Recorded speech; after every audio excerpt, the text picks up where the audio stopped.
Olá, saudações a todos. Vamos nós para mais uma aula com o Prof. Ed. Esta é da disciplina de futebol de campo. Sejam todos bem-vindos para mais um dia de luta e que seja também mais um dia de glória. Tudo bem? Bom, nós iniciamos o nosso diálogo, a nossa reflexão sobre essa disciplina, sobre o surgimento dela nas civilizações antigas, né? Algo muito parecido com o futebol, porém nada a ver com o futebol. E aí nós vimos uma evolução do contexto histórico dessa modalidade até chegar numa realidade muito próxima do futebol, né? E aí depois nós vimos a evolução da modalidade em si no país da Inglaterra, com o surgimento das regras, uma forma organizada de jogo, certo? Então, de lá da Inglaterra, houve uma expansão muito grande dessa modalidade. Bom, agora nós vamos direcionar o nosso estudo ao surgimento dessa modalidade aqui no Brasil. O futebol no Brasil, como que ele veio parar aqui? Né? Quais são as correntes, as vertentes sobre essa modalidade? Como que o Brasil veio se tornar o país do futebol? Né? Como que o brasileiro ele veio se apaixonar por esta modalidade? E quando o futebol chegou no Brasil? Era futebol de todas as classes sociais? Então são alguns questionamentos que eu já faço de início, justamente para que a gente reflita sobre essa prática no nosso país. Tudo bem? Bom, existe uma corrente, uma vertente muito forte na teoria, né, do estudo da modalidade de futebol, é que o surgimento dela veio parar no Brasil, né, e essa nós consideramos que é uma das mais fortes, que é através de um estudante, né? Que estudante é esse? Bom, nós estamos falando de Charles William Miller. O Charles Miller, como é conhecido, né, que é considerado o pai do futebol no Brasil, ele é filho de pais ingleses, né? Durante uma estadia de estudos na Inglaterra, ele vem ao Brasil, né, para a cidade de São Paulo, e aí em 1894 ele traz na sua bagagem, né, na sua mala de viagem, 2 bolas de futebol. A bola, como vocês sabem, já conhecem, era aquelas bolas de couro, né, pesada, enfim. Então, traz também na bagagem, além dessas bolas, né, para apresentar aqui a sociedade brasileira, ele traz também o livro de regra. Então, o que nós temos que compreender sobre essa modalidade no Brasil? Quando ela chega em 1894, ela já chega de uma forma institucionalizada. O que é isso? Quer dizer, professor Edmar? Isso daí quer dizer o quê? Que ela já vem organizada de lá para cá com as regras que eram disputadas já na Europa, né, na Inglaterra, nos países europeus, no continente europeu em si, que a modalidade já tinha se expandido. Então ela já chega no Brasil com aquelas regras de lá. Daqui nós não apropriamos, nós não iniciamos nada que não seja nosso. Tudo é de lá, tudo já veio de lá institucionalizado. Olha, lá na Inglaterra se joga assim, na Itália se joga assim, e pronto, e acabou. Então, foi o que nos foi apresentado aqui. Né? Então, foi o futebol do continente, o mesmo futebol que era jogado lá, né, as regras, na verdade, que era jogado na Europa, também era jogado aqui. Então, Charles Miller, né, chega aqui no Brasil, apresenta essa modalidade, né, à elite brasileira, né, e aí começa-se a jogar. E logo essa modalidade ela vira uma das modalidades de sensação do país.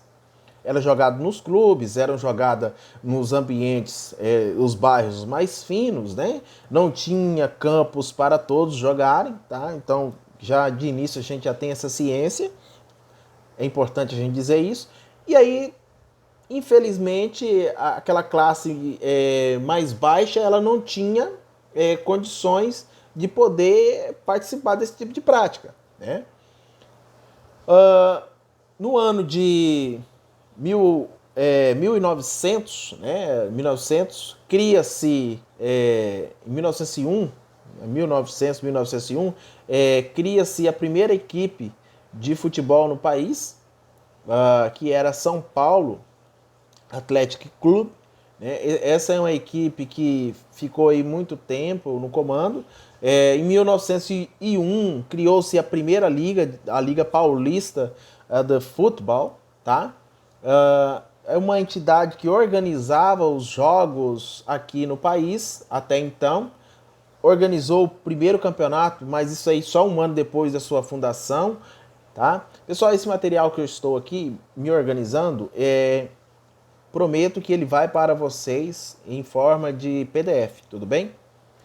Então, assim, importante a gente destacar nesse contexto histórico é isto, a início, né? Essa modalidade ela chega no estado de São Paulo e lá o pessoal começa a desmembrar nos clubes, né? Quando eu falo clube, não é o clube de futebol, mas sim um clube de lazer, certo? É o clube onde é um espaço para prática esportiva, um espaço para banho, enfim. Esse tipo de prática, ela vai acontecendo no estado de São Paulo e aí logo ela se expande, né?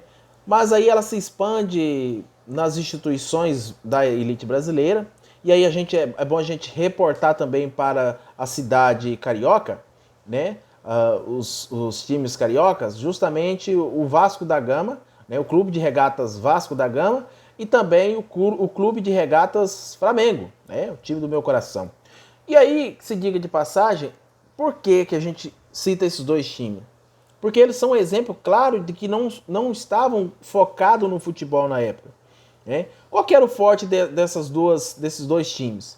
Era o Remo. Assim como várias outras instituições que surgiam na época, né, que hoje são considerados clubes esportivos, essas instituições, o foco delas não era essa modalidade esportiva, e sim outras modalidades que estavam em evidência na época. Halterofilismo, enfim, tá?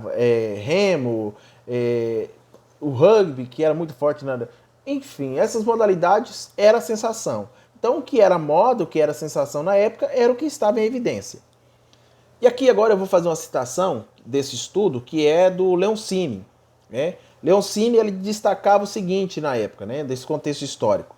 Na mesma época, paralelamente a essa história oficial, vinha sendo gastado no seio das camadas populares um processo subterrâneo, clandestino de paixão da divulgação da prática futebolística. O que ele quer dizer com isto?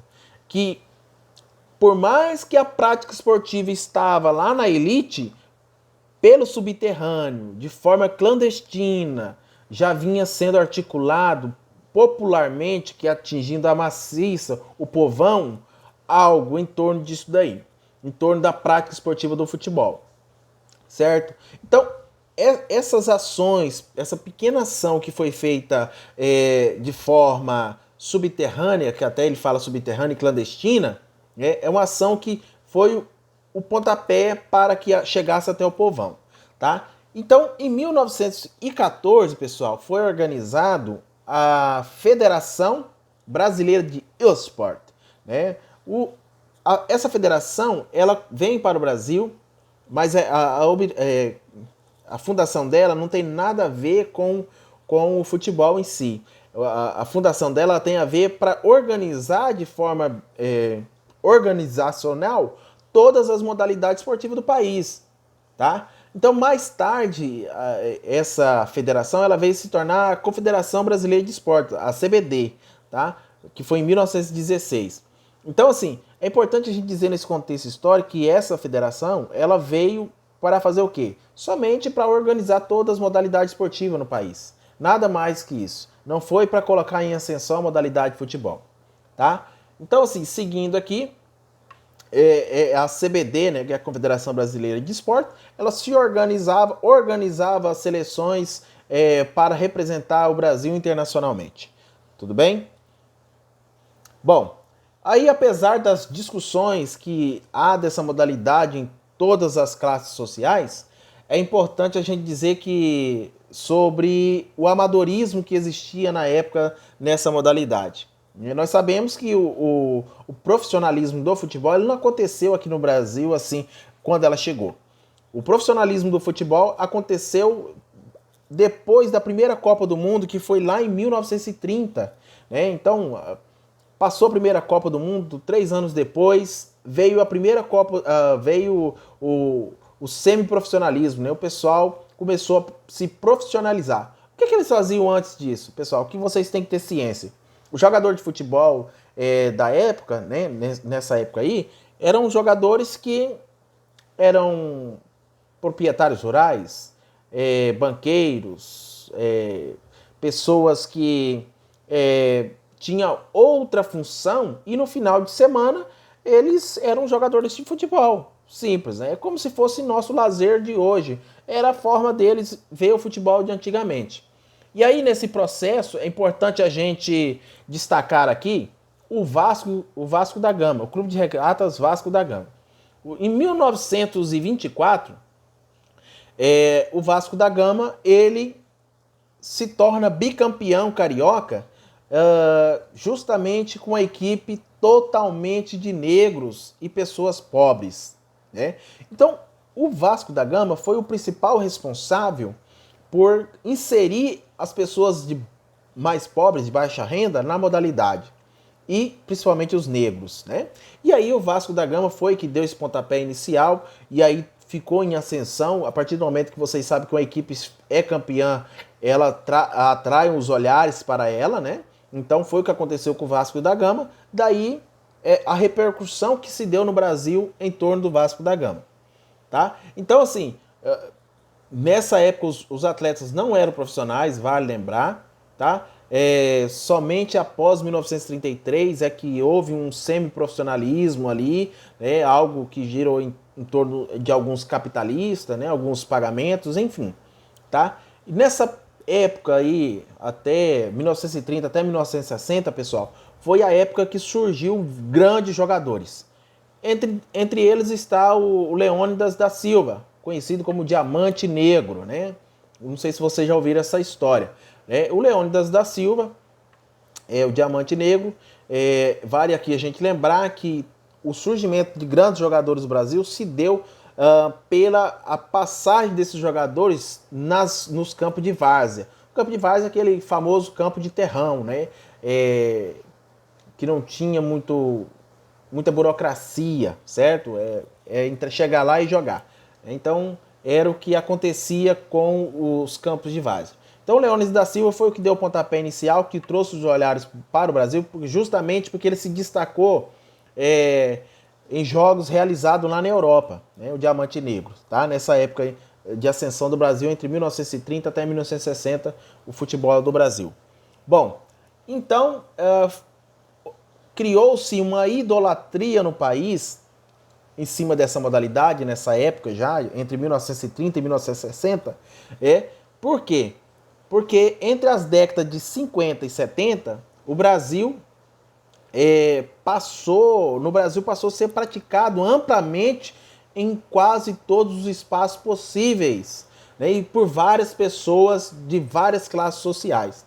Então, o que facilitou a propagação dessa modalidade no país, o que facilitou essa idolatria, essa paixão que o brasileiro tem para o futebol, porque se encantou com aquelas seleções que via, que chegava diante de uma seleção europeia, não tinha medo, tinha pegada, ia para cima, apresentava um futebol lindo, né, uma ginga que só nós brasileiros tem, e aí encantou o mundo com o futebol. Então, é essa visão que eles têm do futebol do Brasil. Tá certo? Continuando. Então, assim, é importante a gente sempre destacar aqui sobre esse contexto histórico do surgimento da modalidade no Brasil, esse contexto histórico que passa o país em relação às classes sociais, é importante a gente dizer, tá? E aí, nós vamos continuando aqui que o futebol ele era muito praticado nas várzeas, né? Tempo depois, há uma reflexão muito forte em Ribra disso daí, sobre o surgimento dos craques brasileiros nos campeonatos de várzea.